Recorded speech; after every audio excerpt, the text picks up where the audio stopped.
Boa noite, estamos começando mais um programa Literatura Local, essa parceria da TV Câmara com a Academia Passo Fundense de Letras. Nessa noite nós vamos entrevistar o ator, produtor, diretor de cinema Emiliano Ruschel. Emiliano Ruschel nasceu em 28 de julho de 1980 na cidade de Lagoa Vermelha, mas ainda muito cedo veio para Passo Fundo, onde praticamente desenvolveu toda a sua formação artística, participando de diversos grupos de teatro na cidade. Posteriormente mudou-se para o Rio de Janeiro, onde no período de 2003 a 2012 atuou em diversas novelas e filmes. Emiliano é casado com Larissa Vereza, a filha do grande ator Carlos Vereza, e reside atualmente nos Estados Unidos, simplesmente naquela cidade, de todos nós conhecido, considerada a capital mundial do cinema. Boa noite, Emiliano. Seja bem-vindo ao programa. Boa noite. Muito obrigado pelo convite. É um prazer estar aqui com vocês. É um prazer recebê-lo no programa e dentro do programa, que é literatura local, o cinema certamente bebe muito da literatura, né?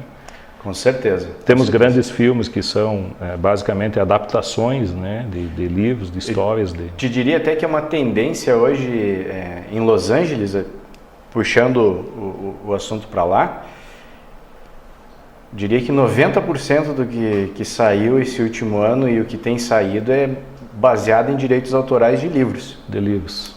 E é uma busca constante da gente, porque há assuntos peculiares assim que a gente pensa assim, cara, eu quero desenvolver um filme sobre essa situação social, quero falar sobre isso, né? Então a gente passa construindo. Mas muitas vezes você já tem um livro que aborda determinado assunto, ou outro assunto que daqui a pouco você não está nem com foco, né? E aí esse livro cai na tua mão, tu lê e diz assim, cara, dá um filme. Dá um filme. E gostei. Aliás, eu já tive essa experiência, né? E eu também. Estamos conversando sobre isso. Sobre isso. Emiliano, após essa breve apresentação, o que fica é um cara que saiu de Lagoa Vermelha e reside hoje em Los Angeles, ao ladinho de Hollywood, né? Isso aí. Ou seja, alguém que está realizando o sonho de muitos jovens que estão por aí pensando em investir na carreira, né? Nós gostaríamos de ouvir um pouquinho de você, justamente, esse teu testemunho, de como é que foi essa tua trajetória, né? De como você foi aos poucos abrindo esse caminho, né?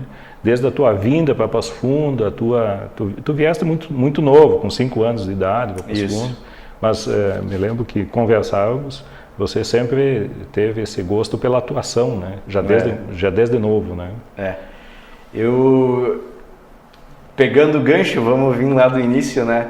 Realmente vim para cá muito criança, meus pais mudaram de Lagoa Vermelha para cá em função do trabalho. E logo que eu cheguei, fui convidado para fazer uma publicidade. Minha primeira publicidade foi ali em frente ao IE, na escadaria do IE ali. Eu gravei uma propaganda, com 5 anos, né? Veja bem.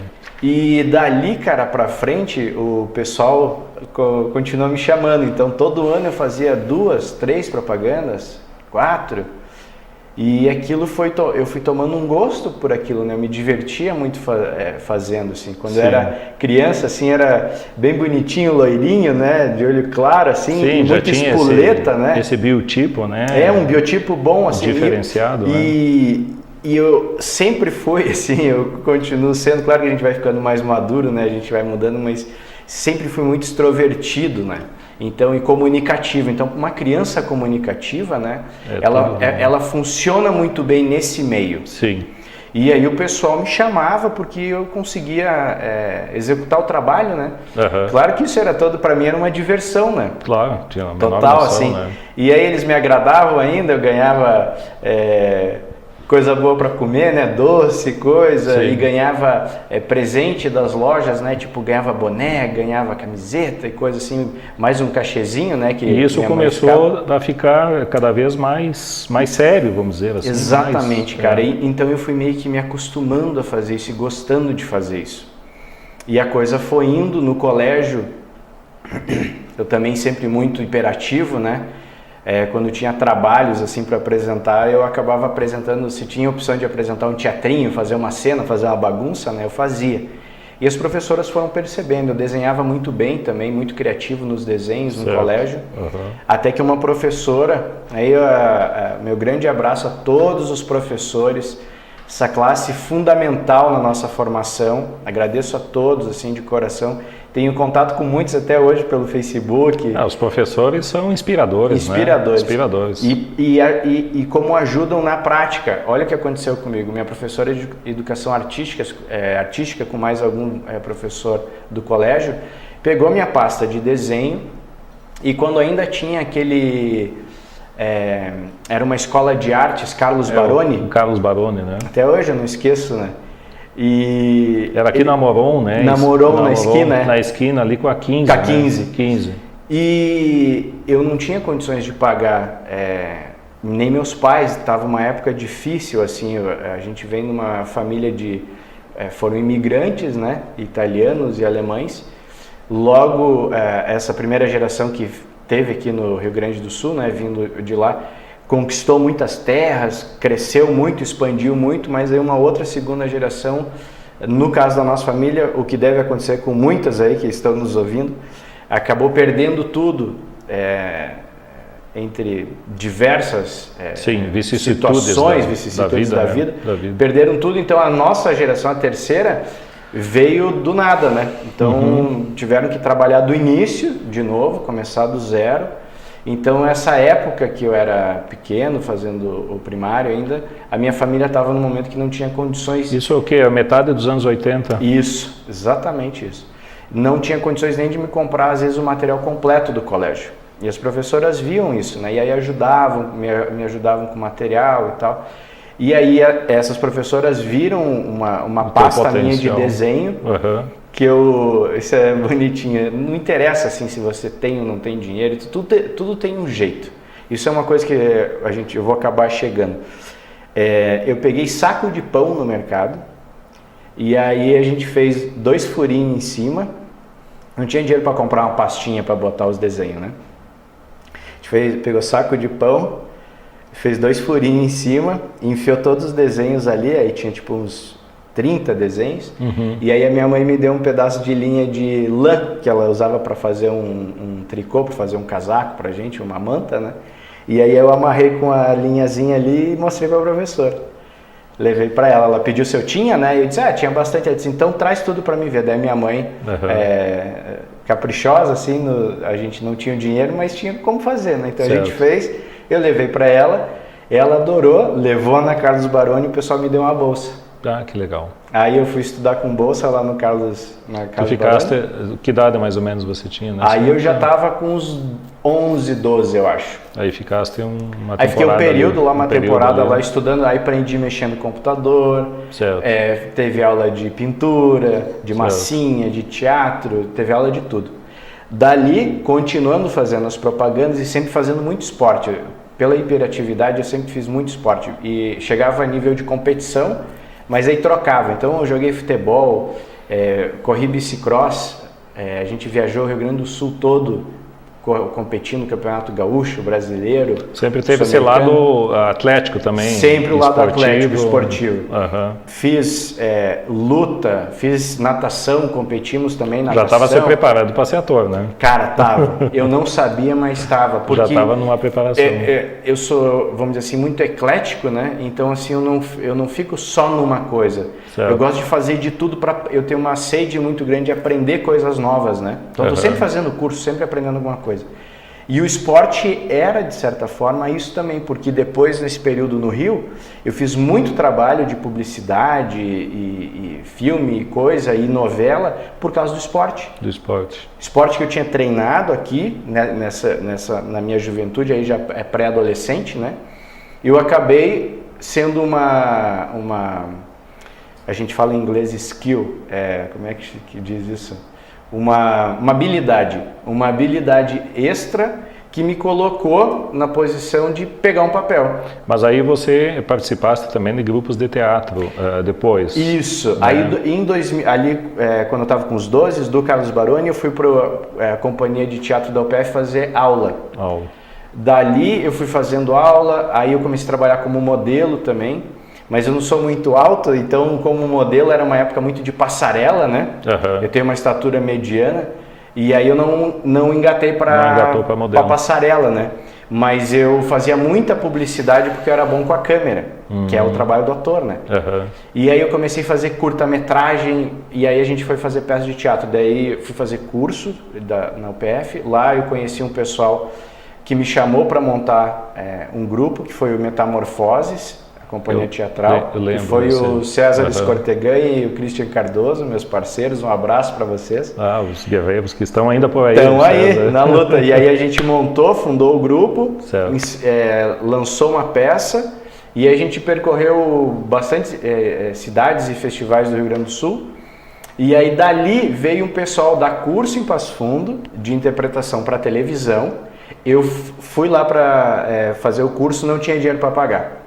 Era caro. Aí eu falei, posso trabalhar, ajudar de alguma forma, pago uma parte, como é que eu faço, mas eu quero fazer. O pessoal me deu uma meia bolsa lá, eu ajudei com uma parte de produção, fiz o curso, quando acabou o curso eles disseram, olha, tu tá bem preparado, tem um teste inclusive para um filme em Porto Alegre, nós vamos te indicar para tu ir lá, e a gente quer te convidar para ir para o Rio. Se tu for para o Rio, tu vai trabalhar lá na nossa agência. O pessoal era do Rio. O pessoal era do Rio. E um diretor era um diretor que tinha dirigido novelas também. E aí eu disse, bom, vou ter que me organizar, né? Claro. Aí nesse meio tempo o pessoal da UPF me convidou para entrar no Viramundos, para substituir um ator para entrar no espetáculo deles, né? Eu fui, fiquei 1 ano e pouco trabalhando com eles. E juntando dinheirinho, né? Aí eu fui guardando, disse, então vamos se organizar. E nesse meio tempo eu fui para Porto Alegre, tirei meu registro profissional de ator, que eu tinha feito já tanta publicidade, tanto teatro, que quando eu apresentei para eles o meu portfólio, né? Os caras disseram, não, tá aprovado, ator profissional. Aí ganhei o registro de ator, porque esse registro de ator tu precisa para fazer novela, né? Então eu fui a Porto Alegre, tirei o registro, com o registro eu peguei e fiz o seguinte, vou ir 1 semana para o Rio levar material para as agências. Isso ainda é assim? Aqui ainda, em Passo Fundo. Você tem que ter, o registro. Isso. Você tem que ter esse registro. Registro, que é a carteira profissional, chama DRT, né? E aí o que eu fiz? Em 2000, vamos botar ali 2001, 2002, acho que 2002. Eu fui ao Rio, fiquei uns 15 dias lá e fui em várias agências de publicidade, de ator, teatro, foi em tudo que é lugar que eu podia, entreguei material, levei foto, currículo e deixei lá. Voltei para Passo Fundo e fui trabalhar com o Viramundos, vamos viajar, continuar trabalhando. Aí nesse meio tempo, isso é uma história até legal, nós estávamos dentro do ônibus do Viramundos viajando para a região de Porto Alegre para fazer uma apresentação e aí tocou o celular na época do tijolão, tijolão. E eu atendi e disse, olha, aqui é do Rio de Janeiro, a gente queria te convidar para vir fazer uma propaganda aqui.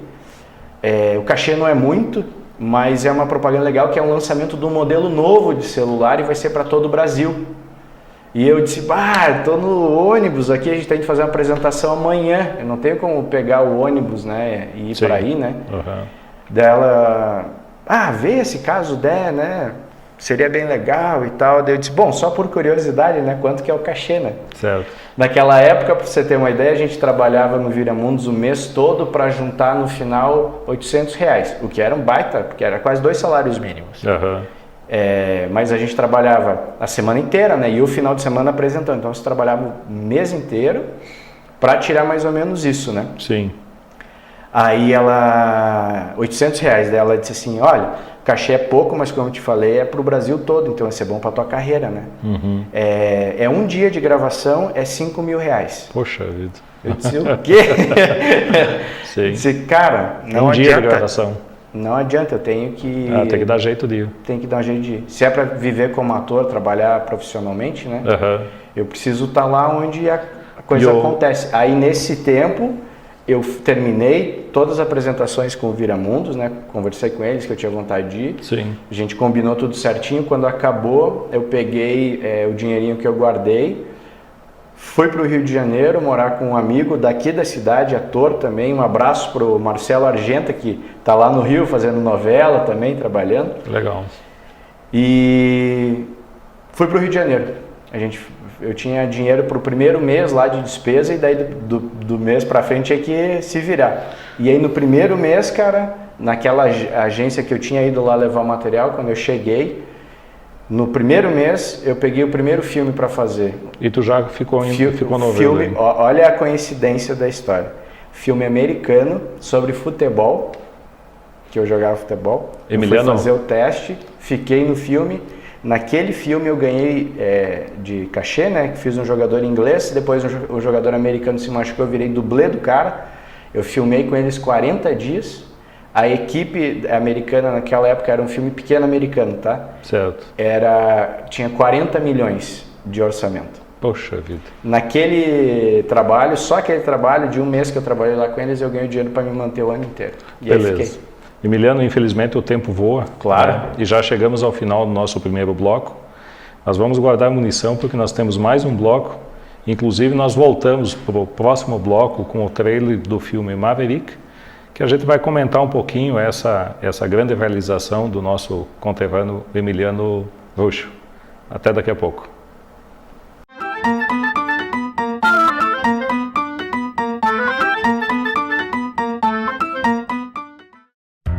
A Câmara de Vereadores está com você. Está com a Verônica na consulta médica. Vai junto com o Cauã para a escola. Acompanhe o seu Arcério e a Dona Conceição durante o lazer. É pelo seu bem-estar que a Câmara trabalha. E é com a sua presença que vamos fazer mais pela nossa cidade. Vem participar, vem transformar, vem acontecer. Câmara de Vereadores de Passo Fundo. Transformando a vida de todos nós.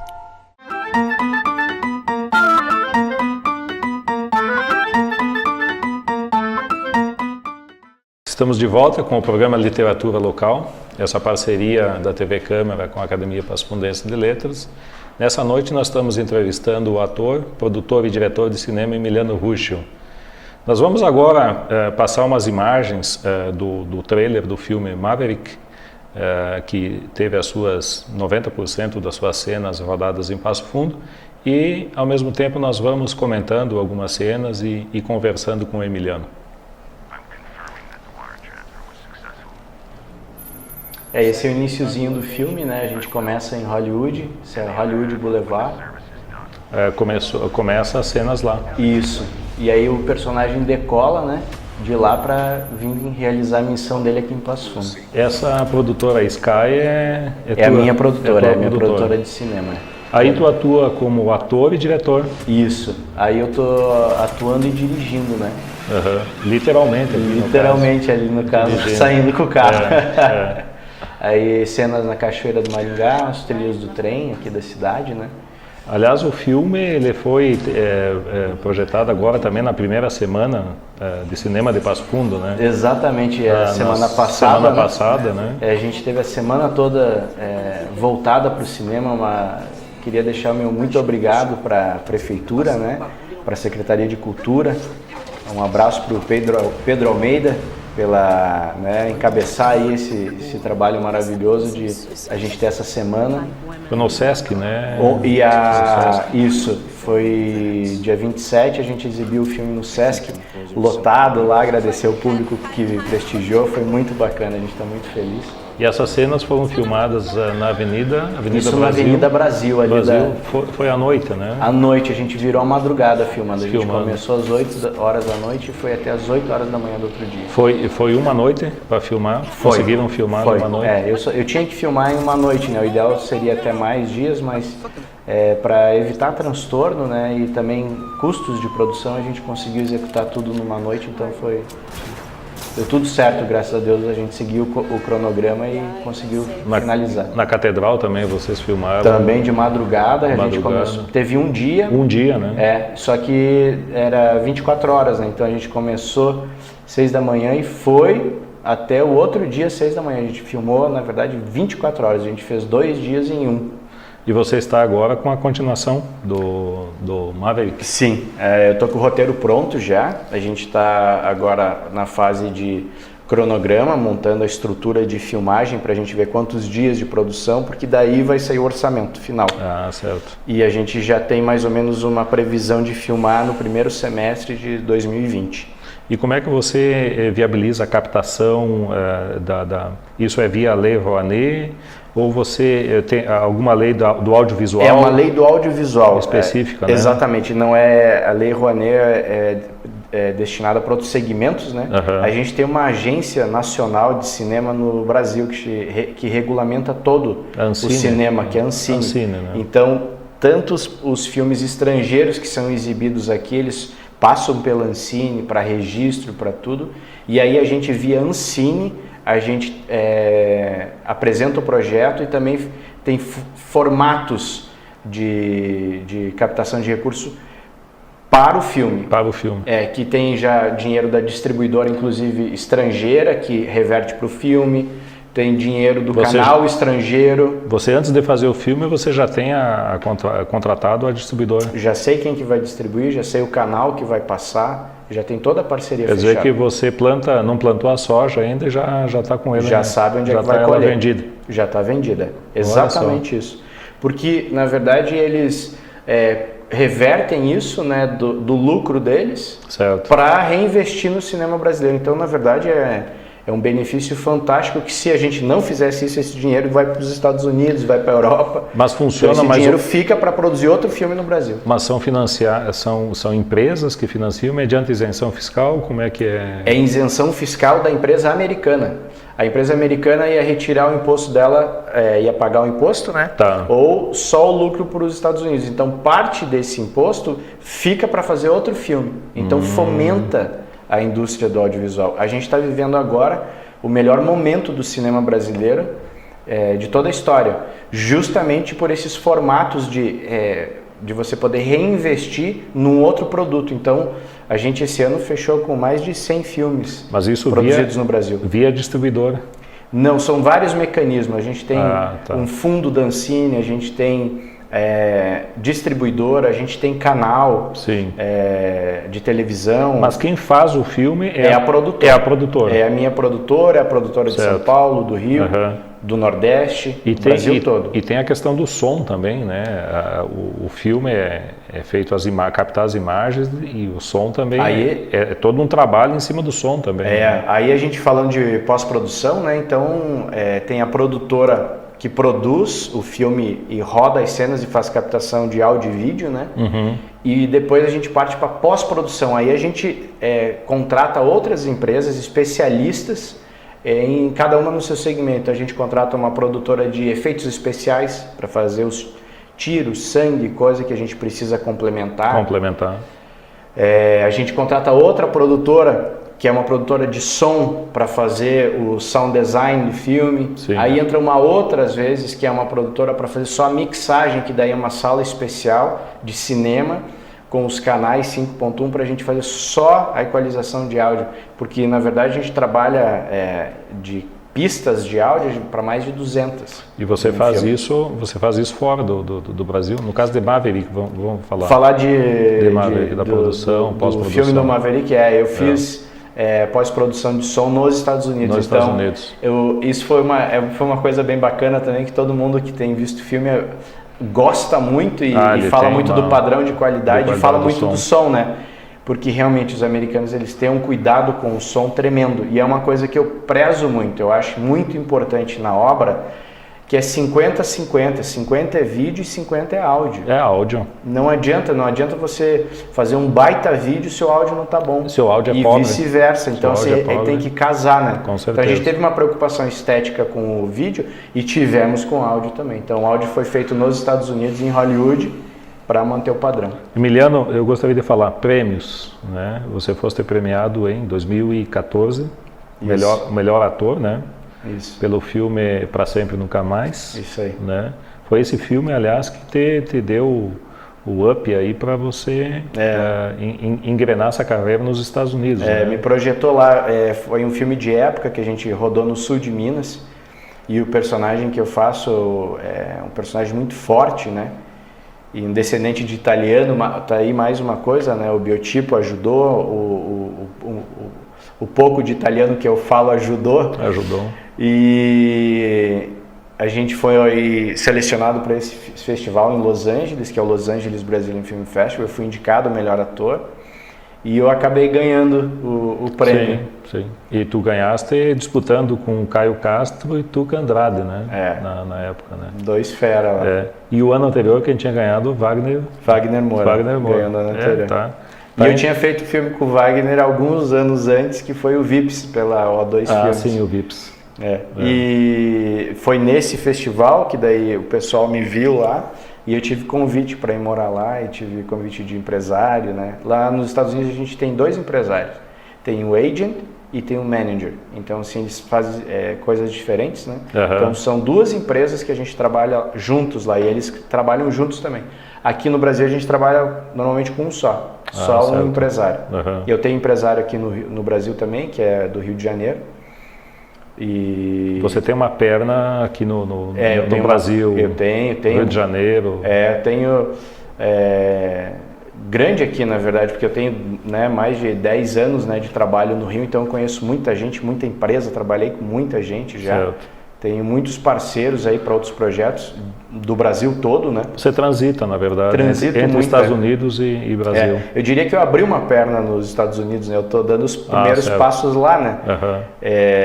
Por causa do filme, aí surgiram propostas, eu estou conversando lá com direitos de livros lá, de histórias lá, tenho projetos lá, tenho projetos aqui no Brasil, né? Então, eu tenho trabalhado nos dois, né? Os dois horas. E com o filme Maverick você tivesse aí uma premiação também bastante grande, né? No próprio Los Angeles, né? Brasil, ganhamos lá festival. Também de filme internacional, daí é um prêmio mais como produtor e diretor, né? Porque você transita como ator, produtor e diretor. E diretor, né? Eu faço os 3, né? Na verdade, até a função de produtor, assim, ela acaba sendo uma coisa que é um pouco orgânica do Brasil, de ter que desenvolver o projeto para criar o trabalho para o ator e para o diretor, né? Mas nos Estados Unidos é mais uma relação de produtor quando tu tem a propriedade do produto intelectual, né? E aí você acaba negociando. Mas em termos artísticos, né, o trabalho é de ator e diretor. E aí um trabalho executivo, né, de empresário mesmo, é o trabalho do produtor que eu faço também. Até porque você aumenta o teu leque de opções de trabalho também, né? Você e eu te diria uma coisa, cara, que eu senti assim que foi maravilhosa, que eu posso escolher muito o que eu faço. Nesse período, é um período importante do Rio de Janeiro, eu aprendi muito isso, assim, porque eu fui chamado para fazer muita coisa, eu participei de muita coisa, fiz muita publicidade, fiz muito de tudo, sabe? Teatro, tudo. Trabalhei com muitos diretores, aprendi com muita gente, sabe? Mas nem sempre, às vezes, as coisas que eu fazia eu concordava muito artisticamente, sabe? E, se eu fosse dirigir, eu ia fazer diferente. Então, assim, na verdade, eu fui começando... Por causa da experiência, né? Tu vai ganhando experiência, são 10 anos de experiência, né? Trabalhando com os caras lá, né? Com Rede Globo, com Record, com as produtoras, as maiores do Brasil, os maiores profissionais. Então, eu disse, cara, mas eu gosto de fazer outro tipo de coisa e vou fazer do meu jeito. Então, acho que isso que é legal, assim, porque você vê, eu sempre olhava para o cinema brasileiro e dizia assim, cara, mas a gente tem que fazer uns filmes mais de ação, fazer umas coisas que é o que a galera gosta, e aí vem o americano aqui, faz e explora o mercado, né? E a gente não produz isso. Eu disse, não, quero produzir, cara, eu quero fazer assim, porque eu, desde criança, cara, me criei assistindo filme americano. Na verdade, nós, né? Nós nos criamos, né? Eu, por exemplo, anos 80, todos os filmes de Hollywood, né, cara? Sessão da tarde na televisão, né? E passava grandes filmes, né? Grandes filmes. Eu assisti Dr. Zhivago, olha só, O Poderoso Chefão, eu assisti em primeira exibição na Globo, olha ali, só. na TV aberta. TV aberta. Então, se a gente for ver essas influências, né? Então as minhas influências são muito mais americanas, né? Pela minha idade, né? Pela a minha faixa etária. E isso fica na gente, né? Eu acho que o gosto, né, por determinados estilos, né? Com os filmes do Padilha ali, nós tivemos, eu acho que um grande crescimento, né? Com certeza. Em termos de produção. Com certeza. Parece que o cinema brasileiro chegou, vamos dizer, na idade adulta, né? Eu acho. A gente está vivendo o melhor momento agora do cinema brasileiro, com certeza, no Brasil, em número de produção e qualidade. Ganhou respeitabilidade, né? Com certeza. A gente, um filme que alavancou muito isso e também no cenário internacional é o Cidade de Deus, né? Da O2 Filmes e do Fernando Meirelles, que tem um padrão de qualidade muito alto, né? E foi muito bem executado. E a gente ganhou bastante respeito lá fora, né? E é uma narrativa que cativa, né? E aí a gente tem indicações antes, né? A gente tem Fernanda Montenegro lá em... Mais atrás ali, eu me lembro. Né? Agora me fugiu o nome. Me fugiu o nome, cara, do filme. Que ela era uma escritora de cartas, isso, né? Isso. Eu estava vendo uma entrevista dela esses dias e estava falando, inclusive, desse filme. Então a gente tem esses momentos aí que tem essas retomadas, né? Mas eu acho que agora, na época, assim, eram mais alguns, vamos dizer, epifenômenos, né? Uns que conseguiram se destacar. Agora você vê uma produção mais no cinema e bastante brasileiro, artistas brasileiros e diretores ganhando mercado lá fora, né? Trabalhando lá nos Estados Unidos, trabalhando na Europa. Então, assim, realmente está uma globalização também do nosso trabalho aqui do Brasil para o mundo, né? Mas, Emiliano, o nosso tempo também está chegando ao final. Retomando aquela nossa conversa do início, eu gostaria que você deixasse uma mensagem para quem está aí batalhando de que é possível chegar lá, né? O seu sonho pode se tornar uma realidade. Você trabalha muito, né? Isso. Você trabalha muito, não? Assim, o glamour, na verdade, é a cereja do bolo. É isso aí. Mas nós temos em Passo Fundo muitos dons, muitos talentos aí, né, aflorando. Muitos. E eu gostaria que tu deixasse aí uma mensagem para essas pessoas que estão pensando em seguir, seja esse caminho ou seja outro caminho da arte, né? Eu diria, inclusive, para a vida, sabe?